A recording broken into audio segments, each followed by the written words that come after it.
Hello, this is your honest Hedgehog, and here's a review of Shadow of Mordor. So you're a Lord of the Rings fan, or maybe you aren't. Either way, you're bound to hear about this title. So here's what we think about it. So here's some points that we want to make about the game.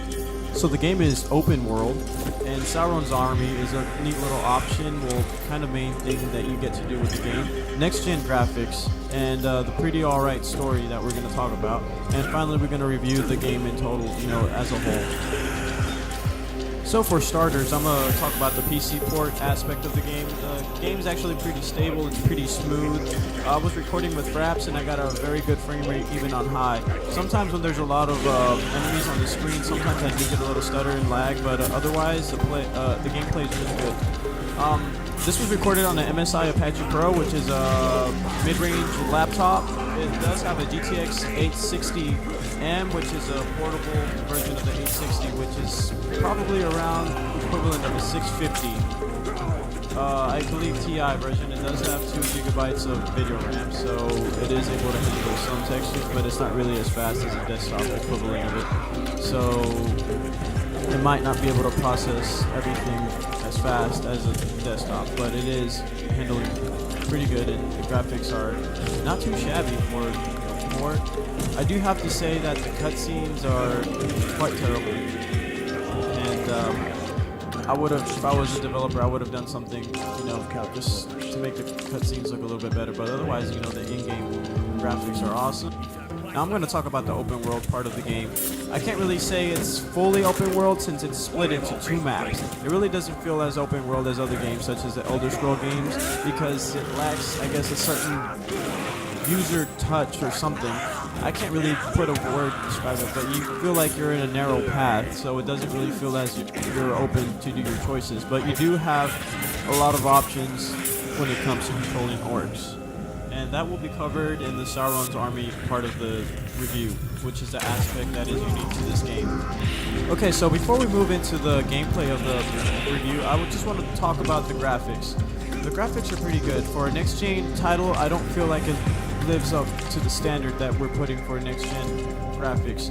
It does feel like an Assassin's Creed game, and the graphics are similar to Assassin's Creed. It's just, I don't see that many improvements when it comes to graphics.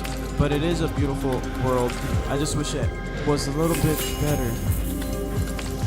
But otherwise, it's a beautiful game, as you can see. So now I'm going to get into the gameplay aspect of the game. And the first thing that I really want to get into is a camera. It was very hard for me to get into the camera at first. The sensitivity was way out there. Even as I dialed down the DPI settings on my mouse, it still was a little bit up there. Recording with fraps made it worse. It was so hard just to, move around and get the camera to look right. It was like the camera guy was drunk in the game. It was just spinning around everywhere when I tried to do something simple. But after an hour or so, I kind of got better at it, as you can see in the gameplay video, so it's not that bad. Sauron's army, that's the most interesting aspect of the game. As you can see right here, these 2 orcs are about to fight. Now later in the game, you can control orcs and make them captains and warlords and all this. So the interesting part is, you kind of shape Sauron's army. It's nothing too big, it doesn't really impact anything, as you know. Frodo ultimately does have to build a ring in the volcano, but this is a fun little thing you can do. As far as combat goes, you get 3 options when it comes to killing orcs. You could either shoot them with your bow, or you could stab them with a knife and probably kill them most of the time, or you could use your sword for, main combat. The game feels strangely a lot like Assassin's Creed. You're just jumping around trying to assassinate orcs most of the time. It's pretty much an Assassin's Creed game with a Lord of the Rings motif. It is interesting though. The story is what makes the game. The story is really nice. You play as Talion, a Gondorian ranger, who was serving in the Black Gate, something like that. I just rushed through this game. I don't really understand much of the beginning of the story because I did press the escape button just to skip through it. To tell you the truth, the intro kind of sucks. The gameplay later on in story gets really good though. As you can see, the captains remember your past actions. So if you ran away or something on a battle, they'll remember that. If you just meet them, they'll just call you man swine or something, or taunt you, or say something, how can I break your bones, or something like that. And these captains have like very distinct traits to them. Sometimes they're scared of these frogs.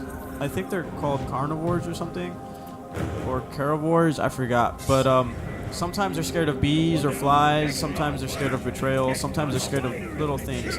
Some of them get enraged by flies or caragorns. Yeah, there we go, caragorns.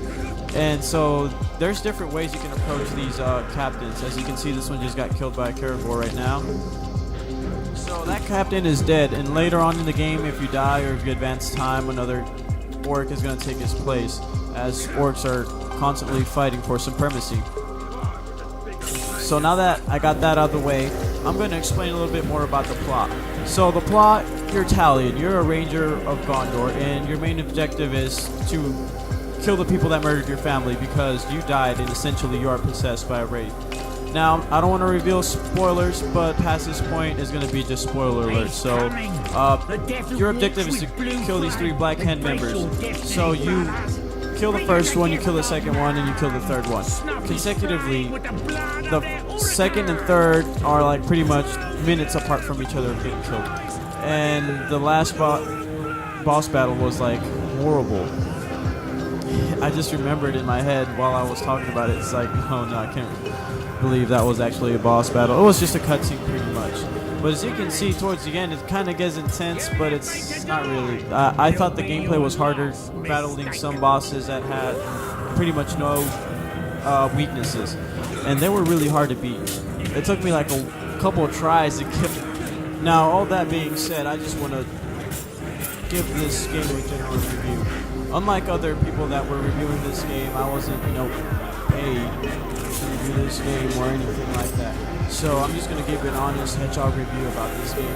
Honestly, the game is pretty good. I wouldn't buy it if I had an option about, not buying this game. But I would wait a little bit longer for a general consumer if they were to buy this game, maybe later on in the year when it comes down. If you're a PC gamer, I'm pretty sure you should wait for the winter Steam sale, which will have a lot of games on discount. I'm pretty sure this game will be discounted because it is single player.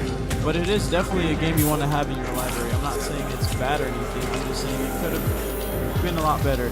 If you have Assassin's Creed, you're definitely going to feel like you played this game before because it's very Assassin's Creed-like with a little bit of Batman Arkham City. This game is great. I love Lord of the Rings series, and I definitely don't regret this purchase. If you have a chance to purchase this game, I would definitely recommend it later within the year when it kind of comes down like 20%, maybe 30% off in the Steam sale. So there you go. Here's a review, and I hope you enjoyed the video. Thank you.